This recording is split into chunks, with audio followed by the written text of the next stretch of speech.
Halo, Shalom, salam jumpa kembali untuk kita semua. Salam jumpa di pembelajaran agama hari ini. Semoga kabar kita kabar baik dan sehat. Baik, seperti biasa, sebelum kita memulai semua aktivitas kita, semua kegiatan kita, mari kita awali kegiatan kita dengan doa. Kiranya Tuhan yang berkarya dalam setiap pekerjaan kita. Seperti biasa, lihat teks doa berikut ini.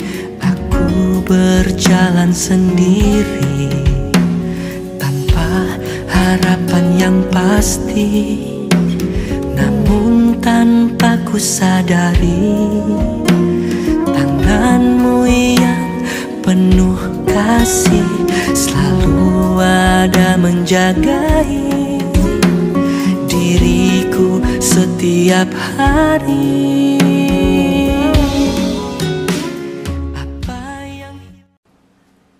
Baik, anak-anakku semua, hari ini kita akan masuk ke tema yang baru, tema yang sudah berbeda dari tema sebelumnya, yakni bab 5, yaitu berkaitan dengan sengsara, wafat, kebangkitan, dan kenaikan Yesus. Jadi ini nanti akan kita bagi dalam dua.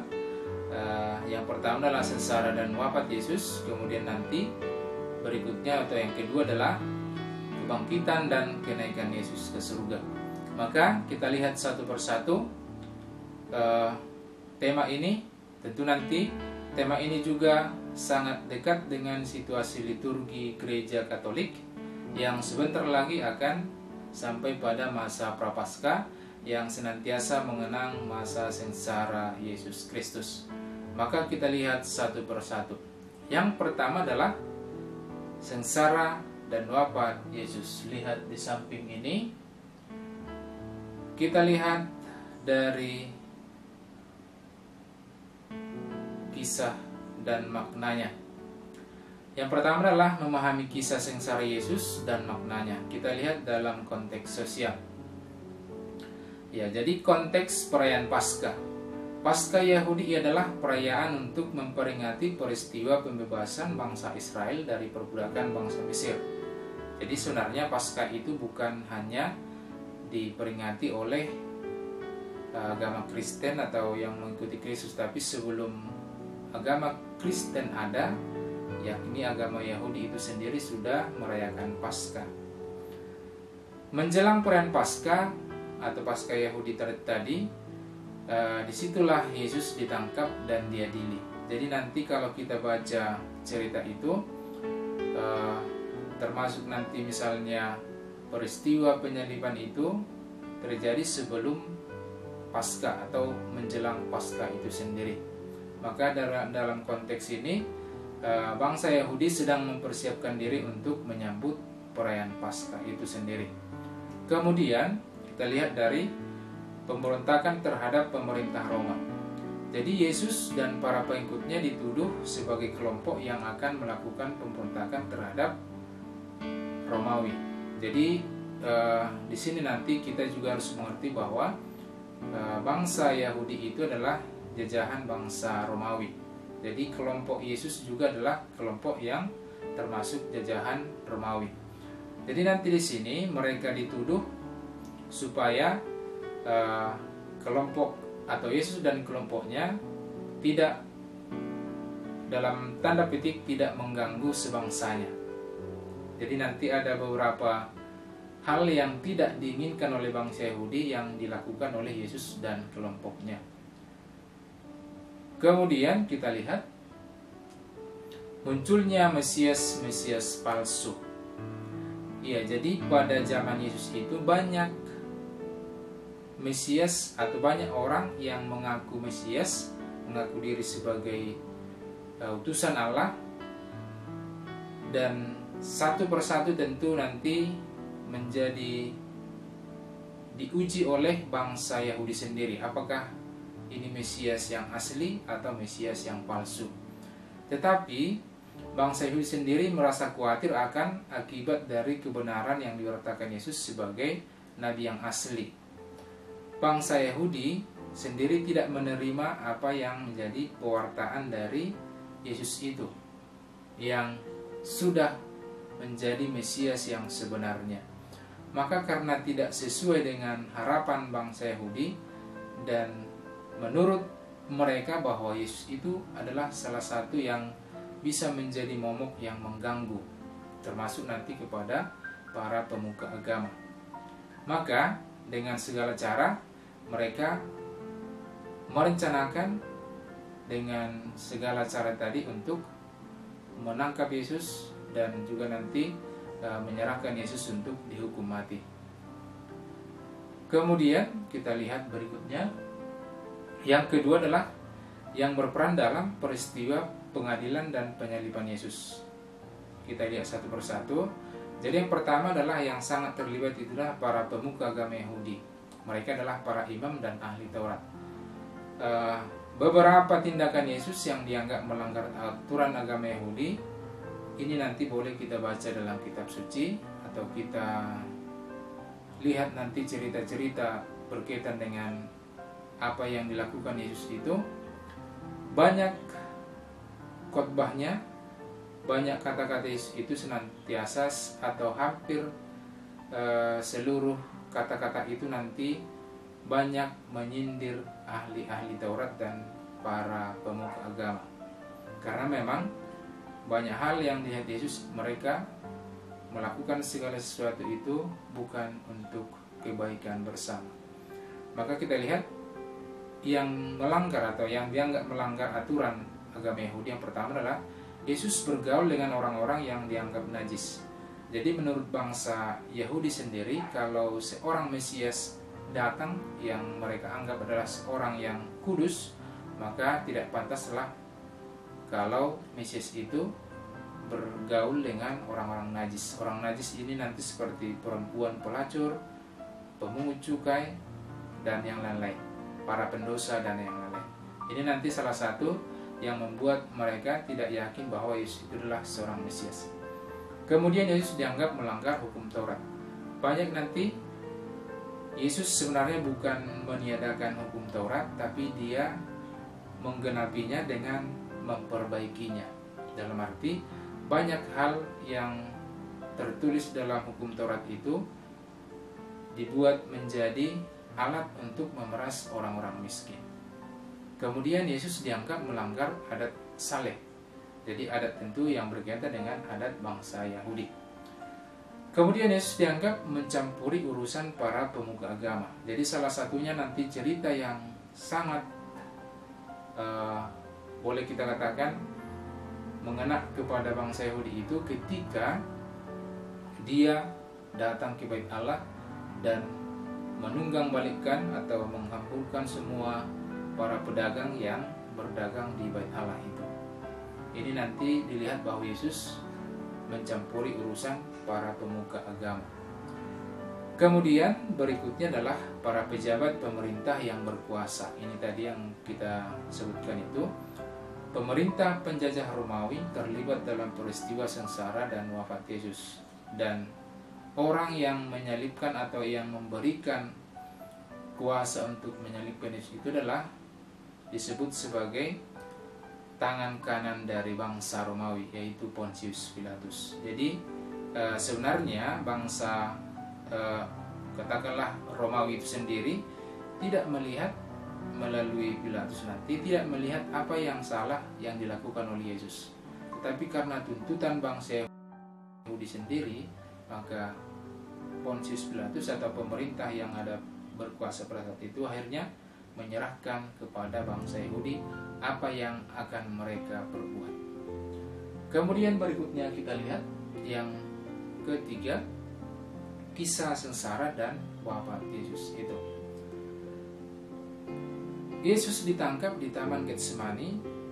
Ini nanti kita ambil dari kutipan Lukas 22 ayat 39 sampai 53. Diawali dari penangkapan itu ya.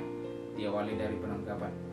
Jadi dalam kisah atau cerita ini nanti banyak yang boleh kita yang sudah biasa sangat kita dengar, yang sangat biasa atau sangat sering kita baca dalam kitab suci, bagaimana proses penangkapan dari bagaimana mereka akhirnya satu persatu, atau para murid itu, para rasul itu satu persatu nanti meninggalkan Yesus sesudah Yesus itu ditangkap. Kemudian berikutnya adalah Petrus menyangkal Yesus di hadapan mahkamah agama. Jadi yang pertama Petrus menyangkal Yesus itu sesudah dia nanti ditangkap, Petrus masih mencoba untuk mengikuti proses penghukuman yang akan diberikan kepada Yesus. Kemudian salah seorang nanti yang melihat Yesus atau yang melihat Petrus dan mengenal dia bahwa dia adalah pengikut Yesus, maka disitulah nanti proses bagaimana dia 3 kali akhirnya menyangkal Yesus. Kemudian Yesus di hadapan mahkamah agama. Di sini nanti sangat panjang juga ceritanya. Dalam tradisi Katolik ini selalu dirayakan dalam perayaan Jumat Agung, dan ini nanti didramatisir menjadi sebuah perayaan. Kemudian yang ketiga adalah Yesus di hadapan Pilatus dan Herodes, juga diambil dari Lukas 23 ayat 1 sampai 25. Jadi disitulah nanti Yesus diadili, dan Pilatus atau Pontius Pilatus sendiri tidak menemukan apa yang menjadi kesalahan yang dilakukan oleh Yesus itu. Tetapi nanti karena tuntutan bangsa Yahudi, juga nanti karena ketakutan akan kuasa yang bisa menjadi tidak dimiliki Pilatus, akhirnya dia cuci tangan akan perkara itu. Maka dia mengatakan kepada bangsa Yahudi, menyerahkan lakukanlah apa yang engkau mau. Kemudian yang berikutnya adalah Yesus disalibkan. Dalam proses menuju Golgota nanti ada beberapa peristiwa yang disebut sebagai peristiwa jalan salib, dan ini juga menjadi sebuah tradisi dalam gereja Katolik. Ada 14 perhentian nanti bagaimana Yesus itu menuju Golgota yang disebut sebagai perjalanan salib. Kemudian sesudah payah, sesudah capek, sesudah menderita, akhirnya dia sudah dipaku, akhirnya dia wafat, disalib, dan kemudian pada hari itu juga dia diturunkan dan dimakamkan oleh para pengikutnya. Oke, jadi hal-hal ini atau cerita-cerita ini nanti tentu bisa akan kita baca dalam kitab suci. Dari semua Injil ini juga nanti menceritakan bagaimana kisah sengsara Yesus ini dengan sangat menarik. Baik, jadi kita lihat yang terakhir, yang keempat itu adalah makna sengsara dan wafat Yesus. Kita lihat satu persatu. Makna yang pertama adalah wafat Yesus adalah konsekuensi atas pewartaannya tentang kerajaan Allah. Jadi dari awal sebenarnya sudah disampaikan bagaimana Yesus akan menderita, anak manusia akan mengalami penderitaan dan akan wafat pada hari ketiga. Ini sudah dari awal, sudah dari sejak pewartaannya sudah disampaikan kepada para murid dan para pendengarnya. Maka wafat itu menjadi konsekuensi atas tindakan Yesus dalam pewartaan tentang kerajaan Allah. Kemudian wafat Yesus sebagai tanda ketaatan dan kesetiaan kepada Bapa. Ya, jadi dalam peristiwa jalan salib itu juga nanti bagaimana kita lihat, atau ketika Yesus sudah berada di salib, ada satu ungkapan yang mengatakan bahwa kehendakmu lah yang terjadi, bukan kehendakku. Jadi bagaimana dia menyerahkan seluruh ketaatannya kepada Bapa atau Allah sendiri. Inilah bentuk sebagai tanda ketaatan dan kesetiaannya kepada Bapa. Kemudian wafat Yesus adalah tanda solidaritas dengan manusia. Jadi tanda solidaritas itu sudah sebenarnya diawali dari kelahiran, bahwa dia hadir dari yang maha tinggi, dari yang maha kudus, menjadi hina sama dengan manusia, bahkan lebih rendah dari manusia. Kemudian dia akhirnya mendapat hukuman mati, hukuman yang paling berat, Jadi dalam tradisi Yahudi itu adalah hukuman paling berat tentu adalah hukuman mati, hukuman yang ditujukan kepada orang yang dianggap paling melakukan kejahatan besar.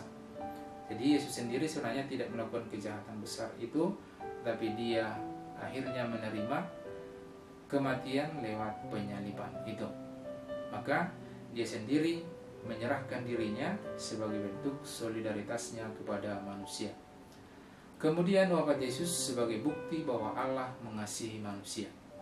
Itulah tujuan atau makna yang sebenarnya dari sengsara dan wafat Yesus itu yang mau ditunjukkan kepada kita, bahwa lewat wafatnya ingin membuktikan Allah mengasihi manusia melalui Yesus atau anaknya sendiri yang turun ke dunia.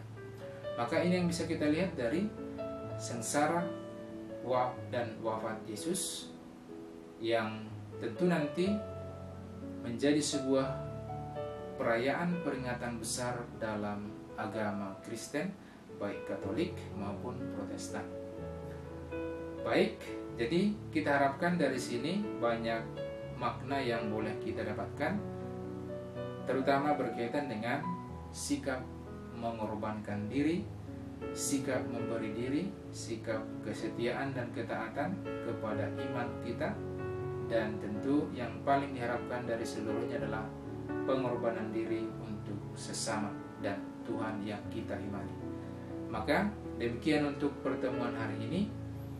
Semoga bermanfaat, dan pesan seperti yang tadi, semoga kita senantiasa sanggup memberi diri, mengorbankan diri untuk kebaikan bersama dan untuk kemuliaan nama Tuhan kita.